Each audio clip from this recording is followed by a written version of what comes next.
Saudara, sudah lebih dari sebulan, Forum Purnawirawan TNI mengirim surat usulan pemakzulan Gibran ke DPR dan MPR, namun belum juga direspons. Politisi PDI Perjuangan menilai surat ini merupakan bagian dari aspirasi publik sehingga harus direspons pimpinan DPR dan MPR. Bagi seluruh rakyat Indonesia. Forum Purnawirawan Prajurit TNI telah mengirimkan surat tentang usulan pemakzulan Wakil Presiden Gibran Rakabuming Raka ke DPR dan MPR. Namun hingga lebih dari 1 bulan, surat itu belum direspons oleh DPR maupun MPR.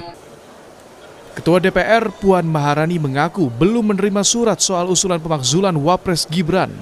Namun Puan menjanjikan akan memproses surat itu sesuai mekanisme yang berlaku.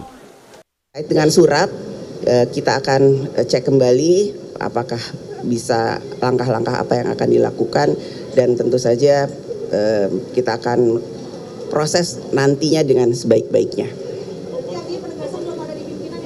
Belum ada. Sementara itu, MPR mengaku telah menerima surat tentang pemakzulan Wapres Gibran. Wakil Ketua MPR Edi Suparno bilang surat itu masih dikaji di Sekretariat Jenderal MPR sebelum ditindaklanjuti pimpinan MPR. Ya, kami juga sudah menerima surat itu. Tentu kita sedang menunggu hasil kajian dari Sekretariat Jenderal MPR tentang tindak lanjut atau permasalahan yang memang menyangkut surat tersebut. Jadi kami sifatnya dalam hal ini menunggu hasil kajian untuk kemudian kita lihat bagaimana kajian yang dilakukan oleh Sekretariat Jenderal MPR. Politisi PDI Perjuangan Andreas Hugo Pareira menilai usulan pemakzulan Wapres Gibran perlu direspons oleh pimpinan DPR dan MPR karena merupakan bagian dari aspirasi publik. Tunggu nanti pimpinan DPR yang ini kan, kalau ada perintah ya kita laksanakan. Tapi masuk akal nggak dorongan itu, karena kan sudah 2 kali dan sudah bersurat. Secara kan aspirasi masyarakat kan boleh aja kan. Dan secara konstitusi juga itu memungkinkan gitu kan. Kenapa enggak? Pengamat politik menilai meski ada peluang secara yuridis, namun para politisi saat ini belum serius menindaklanjuti usulan pemakzulan Gibran. Usulan ini bisa jadi akan ditindaklanjuti jelang pemilu 2029 mendatang. Saya melihat memang lebih memungkinkan celah yuridisnya, Mas ya, sebagaimana pernah terjadi di masa almarhum Pak Gus Dur ya. Jadi celah yuridis di mana waktu itu kalau saya nggak salah Pak Gus Dur itu ada problem di Bulog Gate yang walaupun tidak terbukti akhirnya. Jadi celah yuridis Mas Gibran ini kan tadi ada banyak ya, soal dugaan fufu-fafa, soal dugaan korupsi dan seterusnya. Jadi saya melihat kalau memang elit kita serius menindaklanjuti itu ya sebenarnya bisa. Tapi kalau will-nya ya, political will-nya belum muncul, belum ada, dan memang keluarga Solo ini kuat, ya ini lagi dan lagi layu sebelum berkembang. Sehingga pun kalau memang akan istilahnya munculkan kembali, momen itu bisa jadi akan kita lihat jelang pemilihan semacam itu. Jadi mekanisme yang apapun ada hari ini mungkin tidak akan dioptimalkan oleh para elit kita karena memang tidak ada situasi ekstrim yang muncul, Mas Bram. Forum Purnawirawan Prajurit TNI menyatakan telah menetapkan tenggat waktu bagi DPR untuk menjawab surat mereka. Forum Purnawirawan akan mengkaji langkah selanjutnya jika nanti DPR dan MPR tidak merespons. Tim Liputan, Kompas TV.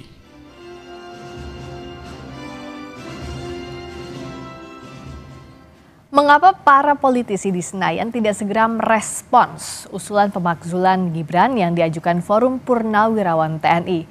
Kita ulas bersama politisi Partai Golkar Nurdin Halid dan Direktur Eksekutif Carta Politika Yunarto Wijaya. Selamat malam Bang Nurdin, Mas Toto. Selamat malam Rizka, Bang Nurdin. Selamat malam. Kita akan kontak lagi juga Bang Nurdin, tadi terputus koneksinya. Saya ke Mas Toto. Mas Toto kan sampai sekarang itu Mbak Puan juga Pak Muzani bilang bahwa belum terima suratnya, masih di sekretariat. Ini tapi udah sebulan lebih. Apa iya cuma masalah administrasi doang atau ada kendala lain atau ada alasan lain yang Mas Toto lihat? Saya melihat sebetulnya secara objektif bahwa mungkin saja secara yuridis ini belum memenuhi prasyarat, Friska. Jadi kalau saya agak berbeda ya, tadi saya mendengar sedikit ulasan dari Mas Agung Baskoro ketika ditayangkan oleh Kompas. Saya melihat malah tidak bisa situasi yang terjadi sekarang dengan aturan pasca amandemen UUD 45 4 kali, sistem tata negara yang berbeda, kita menyamakan apa yang terjadi pada Gus Dur dengan situasi sekarang, walaupun sama-sama terkait dengan tuntutan untuk melakukan pemakzulan. Pasca dilakukan amandemen UUD 45, artinya pasca Gus Dur, saat itu memang dijatuhkan lewat proses politik di DPR MPR, sekarang itu diikut sertakan sebuah lembaga bernama MK, Friska. Sehingga tuntutan pemakzulan ini tidak akan memiliki makna secara yuridis kalau tidak disertai oleh sebuah keputusan atau keputusan oleh MK yang memang bisa membuktikan bahwa telah terjadi pelanggaran berat, entah itu korupsi, tindak pidana lain, dan itu memang diatur di pasal 7A, 7B UUD 45 ataupun di peraturan MPR RI nomor 1 tahun 2024. Dan ini memang menjadi khas dari setiap sistem presidensial di negara manapun, bahwa pemakzulan dimungkinkan, tapi sulitnya setengah mati, kira-kira seperti itu, Friska. Karena yang namanya presiden dan wakil presiden diangkatnya oleh dan dipilih oleh rakyat. Beda loh, Gus Dur itu diangkatnya oleh MPR, sehingga aturannya berbeda. Masih mandataris MPR ya? Saja saat itu sudah bisa dilakukan pemakzulan. Ini kalau kita lihat dari si yuridis ya, memang saya sendiri pribadi melihat belum ada alasan kuat kalau dalam konvers, kalau dalam wawancara yang dikemukakan oleh Forum Purnawirawan terkait dengan prasyarat yang diatur dalam Undang-Undang Dasar 45.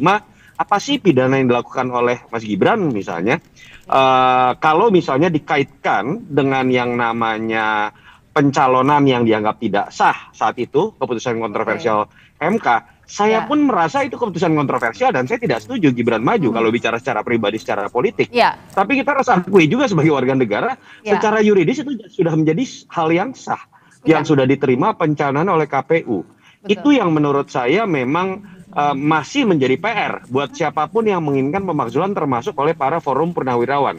Variabel kedua, sedikit Friska, memang ini juga akan jadi tantangan berat ketika kemudian andai kata betul ada alasan yang kuat terkait dengan prasyarat mengenai pelanggaran pidana dan lain-lain, tapi dibutuhkan juga suara mayoritas di DPR dan di MPR, artinya suara mayoritas dari partai-partai atau suara mayoritas dari DPD. Sementara kita tahu 85% partai itu kan adalah pendukung Prabowo Gibran. Artinya kalau kemudian partai-partai malah kemudian misalnya menempatkan posisi suaranya lebih banyak yang mendukung pemakzulan, ya artinya menurut saya berarti memang sudah ada sebuah konstelasi politik baru, baik itu dalam konteks sikap Pak Prabowo yang paling ditakuti oleh partai-partai, atau memang dari partai-partai yang merasa tidak nyaman dengan Mas Gibran.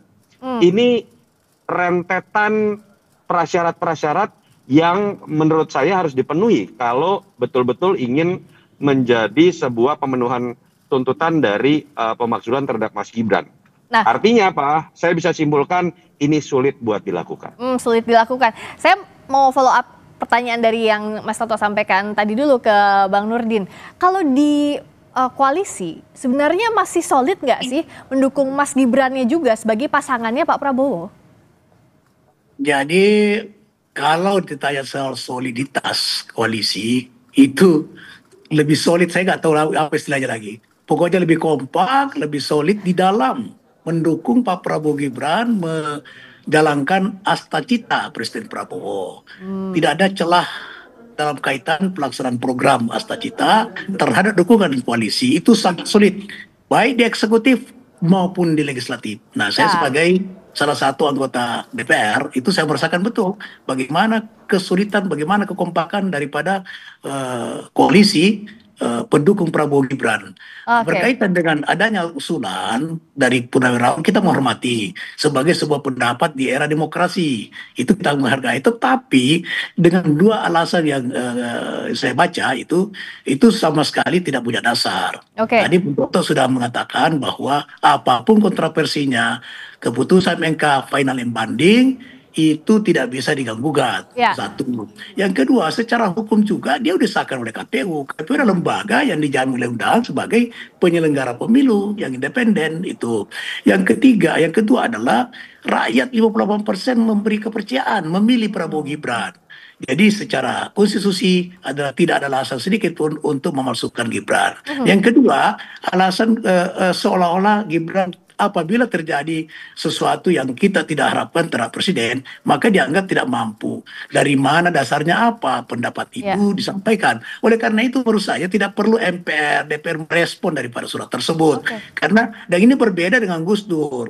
Waktu Gus Dur memang ada permasalahan konstitusi, ada permasalahan hukum gitu. Sehingga direspon. Kalau sekarang apa? Bang Yang Nurdin. direspon oleh MPR terhadap surat tersebut. Ya, kalau tadi anggaplah itu sebuah masukan sebagai pendapat dari segelintir. Ya, Bang Nurdin tadi kan bilang bahwa solid di legislatif, di eksekutif. Tapi kenapa nggak perlu direspons menurut Anda surat yang ada di MPR maupun DPR yang sampai sekarang masih di Sekretariat Jenderal? Kenapa tidak dijawab saja begitu bahwa itu tidak bisa? Untuk apa direspon kalau tidak punya?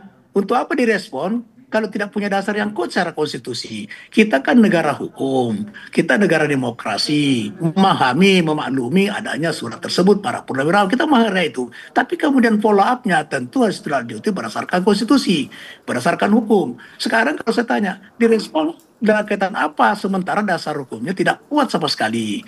Jadi itu menurut saya tidak perlu kita respon itu. Itu bagian daripada masukan pendapat daripada segelintir konsenis yang tergabung dalam purnawirawan. Kita menghargai pandangan pendapat purnawirawan, tapi kemudian kita juga harus menghormati bahwa negara ini adalah negara yang mengedepankan konstitusi, negara demokrasi berdasarkan hukum.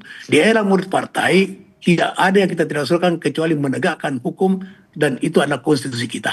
Gitu. Kalau dari Mas Toto melihatnya apakah harus direspons atau enggak sih suratnya? Respons ini kan bisa setuju atau enggak ya? Bisa ditolak atau diterima gitu? Saya punya standing point yang sama dengan Bang Nurdin terkait dengan tafsir kita bahwa tidak ada alasan yang kuat dari Forum Purnawirawan ketika menjelaskan apa sih kesalahan Mas Gibran. Tapi dalam konteks secara administrasi ketatanegaraan, saya berbeda dengan Bang Nurdin. Menurut saya, diamnya DPR secara resmi, secara kelembagaan, ini malah memancing polemik seperti ini terus-menerus. Suratnya kan diajukan resmi secara kenegaraan kepada lembaga DPR.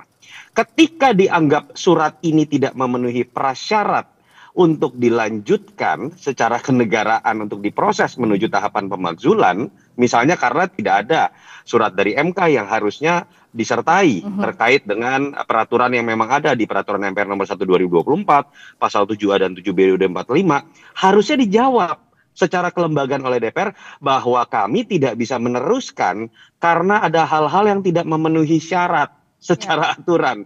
Case close. Masalah akan menjadi selesai, orang hukum, orang politik kemudian akan bisa mendapatkan jawabannya secara legal juga. Kalau didiamkan seperti ini, polemik akhirnya berlanjut. Itu yang menurut saya malah seharusnya terjadi. Nah, itu kenapa tadi seperti yang Mas Toto sampaikan pun juga seperti pertanyaan saya, kenapa tidak direspon saja? Kalaupun tidak memenuhi prasyarat, disampaikan tidak memenuhi. Bang Nurdin. Mbak Rizka, Bung Toto, harus dipahami bahwa DPR itu ada tata tertib. Ya.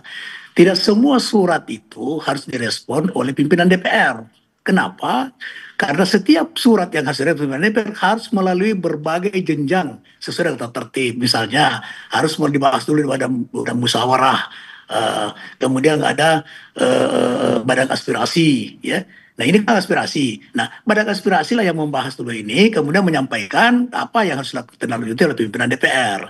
Nah kemudian apabila dianggap perlu itu harus diparipurnakan, maka pimpinan DPR menyampaikan kepada badan musyawarah. Badan musyawarah yang memutuskan apakah ini harus dibicarakan dalam pleno DPR RI, kemudian apa hasilnya, baru pimpinan DPR bisa melayangkan surat. Itu mekanisme. Tidak seperti stasi biaya, dengar. Tidak seperti instansi biasa.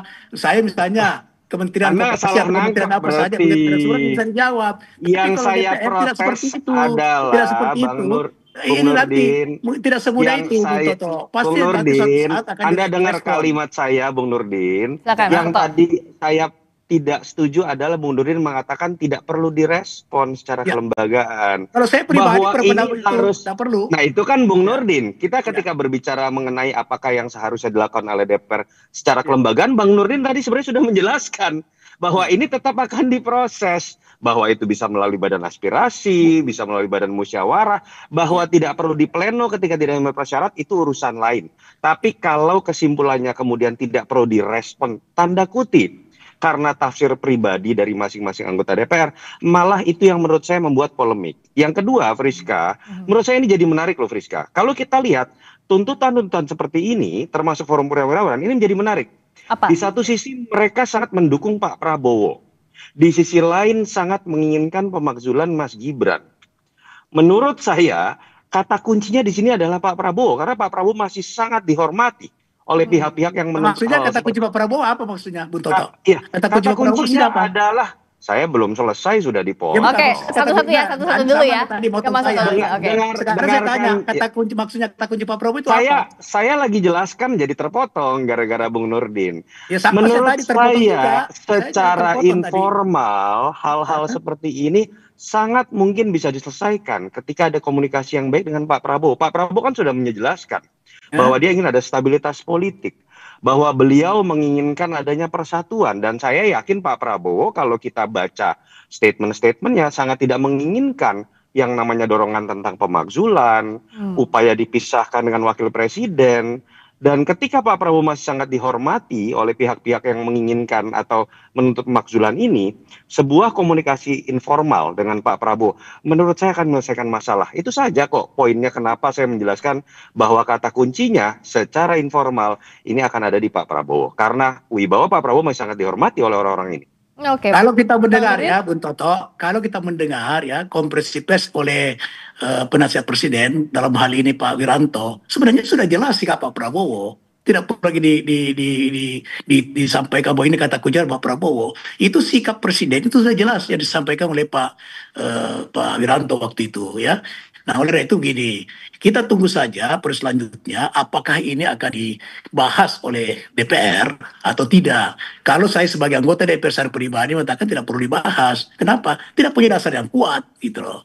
Untuk apa dibahas kalau tidak punya dasar yang kuat? Tapi kalau punya dasar yang kuat itu pasti DPR membahasnya itu melalui mekanisme-mekanisme yang saya sampaikan tadi. Itu pendapat pribadi saya untuk sebagai anggota DPR. Tapi kemudian secara kelembagaan nanti di mana Badan Aspirasi merekomendasikan kepada pimpinan untuk dibicarakan di tingkat siapa yang komisi yang memenuhi untuk membicarakan itu atau kepada badan musyawarah, maka itu pasti secara kelembagaan akan dibicarakan itu. Nah, kalau dari Mas Toto, secara kelembagaan harusnya DPR merespons itu agar tidak jadi bola liar, begitu Mas Toto? Tadi saya sudah bilang, kalau bicara secara substansi, saya bahkan secara pribadi walaupun bukan anggota DPR, saya punya sikap yang dan tafsir yang sama dengan Bung Nurdin secara pribadi. Saya sangat mengkritik keras, Friska tahu, terkait dengan pencalonan Mas Gibran. Tapi dalam konteks pemenuhan prasyarat mengenai tuntutan pemakzulan ini, menurut saya belum ada yang bersifat bisa memenuhi syarat. Saya sepakat dengan Bung Nurdin. Tetapi kan pertanyaannya adalah polemik ini apakah bisa selesai dengan tafsir Yunarto Wijaya dan Bung Nurdin Halid? Kan tidak. Polemik ini menjadi bisa selesai dan tidak mengganggu ritme pekerjaan Pak Prabowo dengan isu-isu seperti ini kalau DPR menjawab dengan proses kelembagaan. Terserah jawabannya apakah kemudian tidak bisa dilanjutkan, apa berhenti sampai di badan aspirasi. Tapi ketika didiamkan dan ada statement yang multitafsir dari masing-masing anggota DPR atau pimpinan DPR, pada titik itulah menurut saya kita akan terus-menerus membahas isu yang menurut saya akan mengganggu niat kerja dari Prabowo. Ya, Bang Nurdin, singkat saja apa yang harus dilakukan untuk merespons ini agar tidak ada keterbelahan kesannya di publik soal sikap dari partai koalisi maupun pimpinan DPR soal ada usulan pemakzulan terhadap Wapres? Rizka, saya yakin tidak ada keterbelahan. Ini kalau Kompas TV tidak mengangkat judul ini, itu sebetulnya sudah tidak ada yang mempersoalkan. Dan tapi kan surat usulannya belum direspons, makanya kita bahas di sini kan untuk dudukan. Iya. Karena gak ada respon maka Kompas TV mengangkat judul ini kan. Tapi tidak ada desakan atau keterbelahan daripada rakyat ya sebagai negara, sebagai yang berdaulat. Yang berdaulat kan rakyat yang berdaulat. Nah, tidak ada keterbelahan. Ini ada persoalan karena diangkat lagi oleh stasiun televisi, mau Kompas TV maupun stasiun televisi yang lain. Ini nggak apa-apa, ini bagian daripada pencerahan demokrasi kita. Saya juga suka ini, tapi kita harus paham betul bahwa tidak semua surat buntut itu harus direspon. Bagaimana sibuknya DPR, bagaimana susahnya DPR itu, kalau semua surat masuk itu yang berkaitan dengan aspirasi ya, yang berkaitan dengan aspirasi kecuali dari lembaga tinggi negara maupun lembaga-lembaga yang berkaitan dengan kemitraan DPR itu wajib memang direspon. Tapi kalau yang namanya aspirasi, bayangkan kalau semua aspirasi yang datang dari seluruh proses harus direspon, itu bagaimana susahnya DPR untuk merespon tersebut itu. Jadi tentu kita melihat substansinya yang tadi Bung Toto juga sependapat dengan saya. Kondisi substansi tidak apa namanya tidak punya dasar yang kuat untuk itu. Memang khasnya politisi ya. Kalau ada isu-isu yang menggelitik pasti yang dicoleknya media. Kita tunggu bagaimana. Kita tidak menyalahkan, maksud saya ini tidak ada keterbelahan bagi rakyat yang berdaulat. Baik, nah sekarang kita tunggu aja ya. Tidak masalah, itu saya suka juga. Kita respons ya, kita tunggu ya apa responsnya pimpinan DPR, akan ditindaklanjuti atau tidak surat usulan pemakzulan terhadap Wapres. Terima kasih Bang Nurdin Halid, terima kasih Mas Wijaya, terima kasih, selamat malam.